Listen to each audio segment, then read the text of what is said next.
So good morning guys. और 11 मई के current affairs के वीडियो में हमारा पहला प्रश्न है, हाल ही में किसने आरोग्य संजीवनी स्वास्थ्य बीमा पॉलिसी को लॉन्च किया है? तो सही उत्तर होगा option A, SBI general insurance ने। तो अभी कोरोना वायरस संक्रमण को देखते हुए एसबीआई जनरल इंश्योरेंस ने आरोग्य संजीवनी हेल्थ इंश्योरेंस को शुरू किया है। तो इस बीमा पॉलिसी में लोगों को 1 लाख रुपए से लेकर 5 लाख रुपए तक का बीमा कवर दिया जाएगा। अच्छा, संजीवनी से रिलेटेड कुछ क्वेश्चंस मैं आपको बताता हूं जो अभी हमने करंट अफेयर्स में पढ़े थे।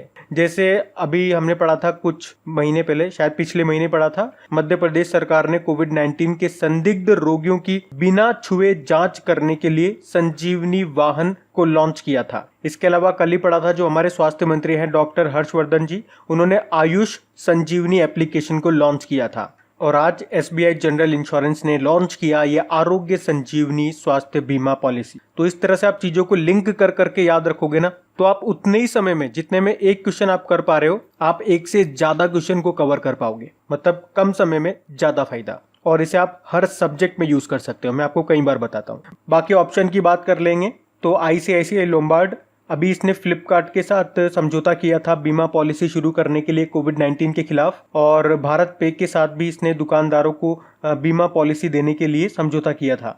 बाकी भारतीय एक्सा जनरल इंश्योरेंस की बात करेंगे तो इसने एयरटेल पेमेंट के साथ मिलकर के कोविड-19 बीमा पॉलिसी को लॉन्च किया था, और बजाज अलायंस जनरल इंश्योरेंस ने फोन पे के साथ मिलकर के बीमा पॉलिसी को शुरू किया था और उसका नाम रखा था कोरोना केयर। बाकी एसबीआई जनरल इंश्योरेंस की बात करेंगे, इसका हेडक्वार्टर मुंबई में है और इसके एमडी सीईओ का नाम याद रख लो, भूषण महापात्रा। बढ़ते आगे।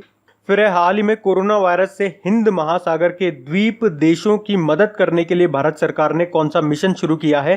तो सही उत्तर होगा ऑप्शन सी, मिशन सागर। अच्छा, यहाँ पे सागर का भी फुल फॉर्म है security and growth for all in the region. तो हिंद महासागर में जो छोटे छोटे द्वीपीय देश हैं जैसे कि Maldives, Madagascar, Comoros, Seychelles, Mauritius जैसे देशों की कोविड-19 से लड़ने में मदद करने के लिए भारत ने मिशन सागर को शुरू किया है। तो इस मिशन में इन देशों को चिकित्सा सामग्री दी जा रही है, साथ में उन्हें खाद्य सामग्री भी दी जा रही है, और मेडिकल टीमें भी यहाँ पे भेजी जाएगी मदद के लिए। अच्छा, इसी तरह से कुछ और मिशन मैं आपको बताऊं, आपको याद आएंगे। अभी कल परसों ही पढ़ा था वंदे भारत मिशन। भारत सरकार ने विदेशों में जो भारतीय फंसे हुए हैं उनको फिर से भारत में लाने के लिए ये मिशन शुरू किया था। और उसके एक दिन पहले हमने पढ़ा था समुद्र सेतु। भारतीय नौसेना ने इसको शुरू किया, समुद्र सेतु मिशन को, और इसमें भी जो बाहर भारतीय फंसे हुए हैं उनको भारत में लाया जा रहा है। अभी मालदीव गए हैं 2 जहाज भारतीयों को लेने के लिए। उन 2 जहाजों के नाम क्या है? जलस्वा और मगर। बढ़ते आगे। फिर हाल ही में कौन सा बैंक गैर बैंकिंग वित्तीय कंपनियों यानी कि नॉन बैंकिंग फाइनेंशियल कंपनी के लिए ऋण स्थगन यानी कि मॉरेटोरियम देने वाला भारत का पहला बैंक बन गया है?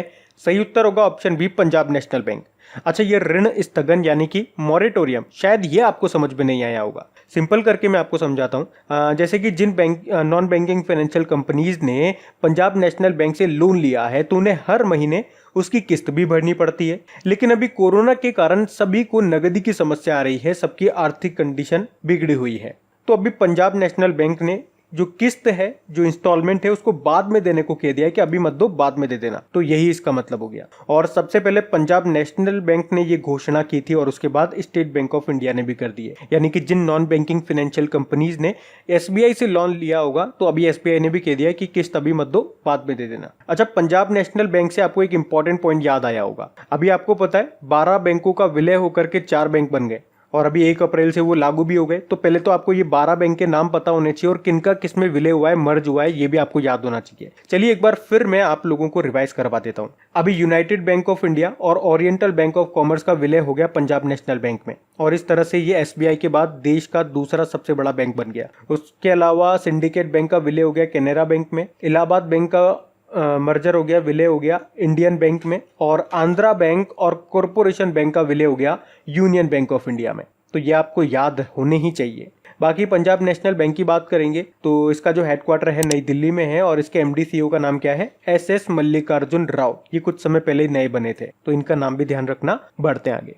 फिर हाल ही में किस राज्य में स्थित चित्तरंजन लोकोमोटिव वर्क्स ने एक स्वचालित चिकित्सा ट्रॉली का उत्पादन किया है? सही उत्तर होगा ऑप्शन बी, पश्चिम बंगाल में।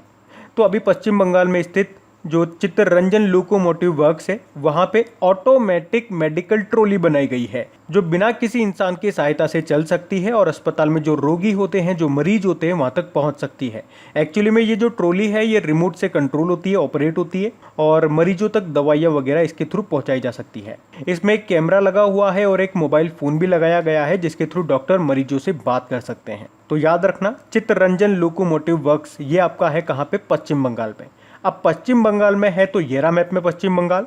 कैपिटल क्या है इसकी? कोलकाता है। याद रखना, कई बार एग्जाम में पूछा जा चुका है कोलकाता किस नदी के किनारे स्थित है, तो हुगली नदी के किनारे स्थित है और भारत की पहली जो अंडर वाटर ट्रेन चलेगी वो इसी नदी के नीचे चलेगी। अच्छा, कोलकाता में आपका यूको बैंक का हेडक्वार्टर है, एक तो ऑर्डिनेंस फैक्ट्री बोर्ड का भी हेडक्वार्टर है, यहाँ पे जियोलॉजिकल सर्वे ऑफ इंडिया का भी हेडक्वार्टर है। मुख्यमंत्री है ममता बनर्जी और गवर्नर है जगदीप धनखड़। और अभी आपको याद होगा पश्चिम बंगाल सरकार ने प्रवासियों के लिए एग्जिट एप्लीकेशन भी लॉन्च किया था। और वैसे अगर प्रवासियों की बात करेंगे तो कल ही हमने पढ़ा था उत्तर प्रदेश सरकार ने प्रवासी राहत मित्र एप्लीकेशन को भी लॉन्च किया था। ये एक्स्ट्रा पॉइंट था, मैंने आपको यूं ही बता दिया। बाकी बात करें तो अभी कृषि मंत्रालय ने एक रिपोर्ट जारी की थी जिसमें बताया था कि 2018-19 में सब्जियों के उत्पादन में टॉप पे रहा कौन? पश्चिम बंगाल। फलों की बात करेंगे तो आंध्र प्रदेश टॉप पे था। और यहाँ पे जो आपका कोलकाता बंदरगाह है, बंदरगाह मतलब पोर्ट, उसका नाम बदलकर डॉक्टर श्यामा प्रसाद मुखर्जी के नाम पे रखा गया। यहाँ पे देखो 2 टाइगर रिजर्व है, बुक्सा टाइगर रिजर्व और सुंदरबन टाइगर रिजर्व, तो इनके नाम याद रखना, ये इंपॉर्टेंट है, एग्जाम में आते हैं। उसके अलावा गोरुमारा नेशनल पार्क है, यहाँ पे जल्दापारा नेशनल पार्क है, सिंगालीला नेशनल पार्क है और एक न्योरा वैली नेशनल पार्क भी है, ये भी याद रखना। बढ़ते आगे। फिर है अभी किस टाइगर रिजर्व में 2019-20 की तुलना में बाघों यानी कि टाइगर्स की संख्या 88 से बढ़कर के 96 हो गई है? सही उत्तर होगा ऑप्शन बी, सुंदरवन। तो सुंदरवन टाइगर रिजर्व में 2019-20 में 88 टाइगर थे जो अब बढ़कर के 96 हो गए हैं। सुंदरवन टाइगर रिजर्व कहां पर है? पीछे वाले क्वेश्चन में पढ़ा था, पश्चिम बंगाल में है। ये एक वाइल्ड लाइफ सेंचुरी भी है और एक रामसर साइट भी है, जिसे आप आर्द्र भूमि भी बोलते हो या वेटलैंड साइट भी बोलते हो। और मैंने आपको बताया भी था कि पश्चिम बंगाल में मुख्य रूप से 2 टाइगर रिजर्व हैं और दोनों इंपॉर्टेंट है, एक बुक्सा टाइगर रिजर्व और एक सुंदरबन। अच्छा, अगर टाइगर की बात करेंगे तो ये IUCN की लिस्ट में लुप्त प्राय प्रजातियों की श्रेणी में शामिल है। और अगर बात करें भारत में सबसे ज्यादा टाइगर कहां पर है तो मध्य प्रदेश में है। सेकंड नंबर पे आता है कर्नाटक और थर्ड नंबर पे आता है उत्तराखंड। और ये जो सुंदरवन है ना, यहाँ पे दुनिया का सबसे बड़ा मैंग्रोव वन फैला हुआ है। बाकी जो ऑप्शन दिख रहे हैं ये बताओ कहाँ कहाँ पर है, जैसे कि सरिस्का टाइगर रिजर्व, ये आपका राजस्थान में है। सत्यमंगलम तो आप जानते ही होंगे, जरूर नाम सुना होगा आपने, ये आपका तमिलनाडु में है। नाम क्यों सुना होगा? क्योंकि भारत सरकार ने 2019 का सबसे अच्छा टाइगर रिजर्व बताया था इसको। और जो ये दुधुआ है ये आपका उत्तर प्रदेश में है। बढ़ते आगे। अच्छा गाइज, आप लोगों को बता दूं, आज वो दिन आ गया फाइनली जब इसका हम नाम चेंज कर रहे हैं। अब ये क्रेक जीके ट्रिक्स की जगह क्रेक एग्जाम हो जाएगा। डर तो बहुत ज्यादा लग रहा है क्योंकि अब YouTube इसे नए चैनल की तरह ट्रीट करेगा, इसे सर्चिंग में बिल्कुल नहीं देगा। वैसे ही हमारे व्यूज नहीं आते थे, अब तो और नहीं आएंगे। तो अब बस केवल आप ही लोगों का सहारा है, आप ही लोगों पे ट्रस्ट है। अगर आप लोग ईमानदारी से साथ दोगे तो इतना ज्यादा इफेक्ट नहीं पड़ेगा, वरना हम मान के चलो 6 महीने पीछे चले जाएंगे। तो इस कंडीशन में इस वक्त पे आप लोगों के साथ की बहुत ज्यादा जरूरत है। करना कुछ भी नहीं है, जितना ज्यादा आप लोगों से हो सके इसे शेयर करो। कम से कम 1 महीने तक जितना ज्यादा इसे शेयर कर सकते हो शेयर करो, ताकि यूट्यूब को लगे कि हाँ ये जो नाम है ज्यादा से ज्यादा सर्च किया जा रहा है, तो इसे धीरे धीरे रैंकिंग में देना चालू करें। क्योंकि क्रैक जीके ट्रिक्स नाम को 2 साल हो गए थे, अब जाके थोड़ा थोड़ा रैंक मिलने लगा था। तो आप समझ सकते हो, आप लोग साथ नहीं दोगे तो मैं 6 महीने पीछे चला जाऊंगा। तो ज्यादा नहीं, कम से कम अपने एक स्टडी ग्रुप में अपने एक दोस्त को इसे शेयर जरूर करना। अगर ज्यादा को कर सकते हो तो उससे तो बेहतर कुछ है ही नहीं, लेकिन नहीं कर सकते हो तो कम से कम एक बंदे को या एक स्टडी ग्रुप में शेयर जरूर कर देना। और वीडियो पसंद आता है तो इसे लाइक जरूर कर दिया करो। और अगर आप में से कोई इसे फर्स्ट टाइम देख रहा है तो इसे सब्सक्राइब जरूर कर लेना और सब्सक्राइब के पास में बेल आइकन जरूर दबा लेना, ताकि आपको नोटिफिकेशन मिलते रहे। चलिए बढ़ते हैं आगे।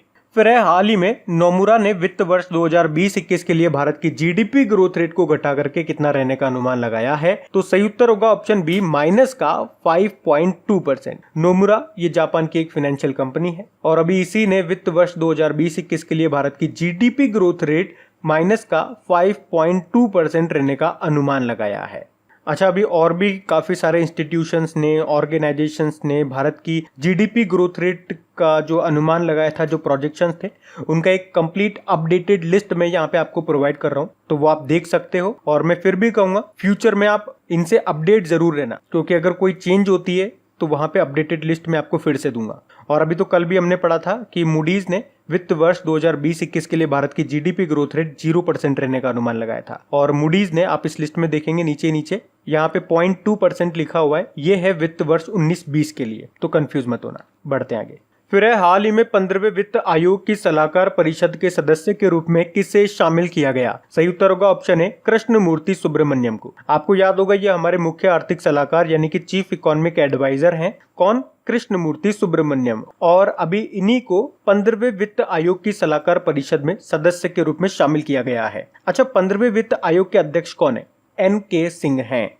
बाकी अधीर रंजन चौधरी की बात करेंगे, अभी ये न्यूज में भी थे, लोक लेखा समिति के फिर से इनको अध्यक्ष चुना गया है। बाकी मालिनी शंकर की बात करेंगे, कुछ समय पहले राष्ट्रीय शिपिंग बोर्ड का नया प्रमुख इनको बनाया गया था। और कृष्ण रामचंद्रन की बात करेंगे तो मैक्स बूपा हेल्थ इंश्योरेंस के MD CEO बने थे ये। अच्छा, वित्त मंत्री कौन है? फाइनेंस मिनिस्टर हमारी निर्मला सीतारमन जी हैं, कर्नाटक से राज्यसभा सांसद हैं ये। और एक और पॉइंट इनसे याद रखना, देश की पहली पूर्णकालिक महिला वित्त मंत्री हैं ये। पूर्णकालिक मतलब हो गया फुल टाइम फाइनेंस मिनिस्टर। वैसे महिलाओं में इनसे पहले इंदिरा गांधी भी रही थी वित्त मंत्री, लेकिन वो पूर्णकालिक नहीं थी, 1970 और 71 तक रही थी बस। और वित्त सचिव कौन बने अभी हमारे? फाइनेंस सेक्रेटरी अजय भूषण पांडे बने थे, ये भी नाम याद रखना। बढ़ते आगे। फिर है, हाल ही में किस समिति की सिफारिश पे रक्षा मंत्री राजनाथ सिंह जी ने सैन्य इंजीनियरिंग सेवा के 9304 पदों को खत्म कर दिया है? सही उत्तर होगा ऑप्शन सी, शेकातकर समिति। तो भारतीय सेना में सुधार करने के लिए बनाई गई ये शेकातकर समिति की सिफारिश पर रक्षा मंत्री राजनाथ सिंह जी ने मिलिट्री इंजीनियरिंग सर्विसेज के 9304 पदों को खत्म कर दिया है। तो लेफ्टिनेंट जनरल शेकातकर के नेतृत्व वाली समिति ने आर्म्ड फोर्स की लड़ाई क्षमता को बढ़ाने और रक्षा खर्च को कंट्रोल करने के लिए ये सिफारिश की थी। और रक्षा मंत्री से रिलेटेड एक क्वेश्चन मैंने आपको कल भी बताया था कि रक्षा मंत्री राजनाथ सिंह जी ने 37 एयरफील्ड के आधुनिकीकरण यानी कि मॉडर्निफिकेशन के लिए टाटा पावर के साथ समझौता किया था। और अभी हमने पढ़ा भी था कि टाटा स्टील ने इंडियन स्टील एसोसिएशन की अध्यक्षता को छोड़ने की घोषणा कर दी है। उसके अलावा आपको याद होगा रक्षा मंत्री राजनाथ सिंह जी ने भारत की पहली कोविड-19 नमूना संग्रह मोबाइल लैब को भी लॉन्च किया था, जिसका नाम क्या था? Mobile BSL-3 VRDL lab. अच्छा, इस एक क्वेश्चन में एक और क्वेश्चन मैं आपको कराने जा रहा हूं, ध्यान से सुनना। ये जो सी रंगराजन समिति है, अभी तमिलनाडु सरकार ने कोरोना के कारण जो राजकीय कोष में नुकसान हो रहा है उसकी स्थिति को कैसे बेहतर बनाया जाए, इसके लिए RBI के पूर्व गवर्नर सी रंगराजन की अध्यक्षता में एक समिति बनाई है। तो ये आपको याद रखना है। इस एक क्वेश्चन में मैंने आपको 2 समितियां पढ़ाई है, दोनों याद रखना। बढ़ते हैं आगे। फिर है, हाल ही में US आधारित इक्विटी फर्म विस्टा इक्विटी ने जियो प्लेटफॉर्म में कितने प्रतिशत की हिस्सेदारी को खरीद लिया है? सही उत्तर होगा ऑप्शन बी, 2.32%। तो ये US की प्राइवेट इक्विटी फर्म है विस्टा इक्विटी पार्टनर्स, और इसने अभी जियो प्लेटफॉर्म में 2.32% की हिस्सेदारी को खरीद लिया है।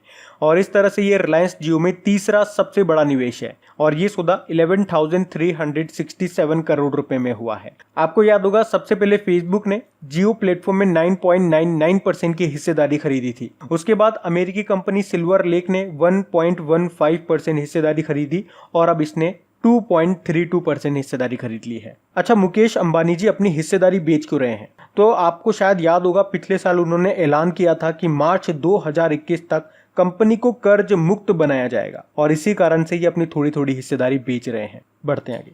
फिर है, हाल ही में ICMR ने कोविड-19 टेस्टिंग किट की डिलीवरी के लिए किसके साथ समझौता किया है? सही उत्तर होगा ऑप्शन डी, इंडिया पोस्ट के साथ। तो इंडिया पोस्ट के जो 16 रीजनल डिपो हैं, क्षेत्रीय डिपो हैं, इनके माध्यम से जो देश में 200 अतिरिक्त प्रयोगशालाएं, लेबोरेटरीज हैं, वहां पर टेस्टिंग किट प्रोवाइड कराए जाएंगे, जिससे कोविड-19 की टेस्टिंग की जा सके। अच्छा, इंडिया पोस्ट से आपको कुछ याद आया होगा, अगर डेली हमारा करंट अफेयर्स का लेक्चर आप लोग पढ़ते होंगे तो पिछले महीने ही हम लोगों ने पढ़ा था कि सभी डाक कर्मचारियों को 10 लाख रुपए का जीवन बीमा कवर देने की घोषणा की थी सरकार ने। अगर उनकी मृत्यु कोविड-19 से होती है तो उन्हें 10 लाख का मुआवजा मिलेगा। ICMR की बात करेंगे, इसका मतलब होता है Indian council of medical research. और ICMR से एक और पॉइंट मैं आपको बता रहा हूं, ध्यान से सुनना।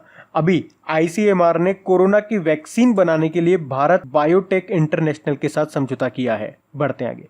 फिर है, हाल ही में किस देश ने कोविड-19 के लिए मोनोक्लोनल न्यूट्रलाइजिंग एंटीबॉडी का निर्माण किया है? सही उत्तर होगा ऑप्शन डी, इजराइल ने। अब ये क्या है, देखो अभी आपने कोविड-19 के इलाज के लिए जो प्लाज्मा थेरेपी का इस्तेमाल किया जा रहा है उसके बारे में सुना होगा। तो अब ये प्लाज्मा से एक कदम आगे का तरीका है, जहां पे इजराइल का जो इंस्टीट्यूट फॉर बायोलॉजिकल रिसर्च है उन्होंने एक कोशिका यानी कि सेल से एंटीबॉडी को अलग कर लिया है। एंटीबॉडी ही होता है जो एंटीजन के हमारे बॉडी में प्रवेश करने पर उससे शरीर की रक्षा करता है, उसे खत्म करता है, उससे लड़ाई करता है। और इनका ऐसा मानना है कि इस एंटीबॉडी की सहायता से कोरोना वायरस का जो प्रभाव होता है उसे बिल्कुल समाप्त किया जा सकता है। और इसी कारण से शायद आप लोगों ने अभी सुना भी होगा कि इजराइल के जो रक्षा मंत्री है उनका बयान आया था कि उन्होंने कोविड-19 का टीका बना लिया है। अभी उसका वो पेटेंट कराएंगे और फिर उसे कॉमर्शियली बनाना शुरू कर देंगे ज्यादा मात्रा में। अब बात इजराइल की है तो ये रहा मैप में इजराइल। कैपिटल क्या है, जेरूसलम है। करेंसी है इजरायली न्यू शेकेल। प्रधानमंत्री हैं बेंजामिन नेतन्याहू। अच्छा, अभी आपने पढ़ा भी होगा कि भारत की एक IT कंपनी है जिसका नाम है TCS, वो इजराइल देश के पहले डिजिटल बैंक को लॉन्च करेगा। बढ़ते हैं आगे। फिर है हाल ही में संयुक्त राष्ट्र यूनाइटेड नेशन ने कमजोर देशों को कोविड-19 राहत के लिए कितनी धनराशि देने की घोषणा की है। सही उत्तर होगा ऑप्शन बी, $6.7 बिलियन।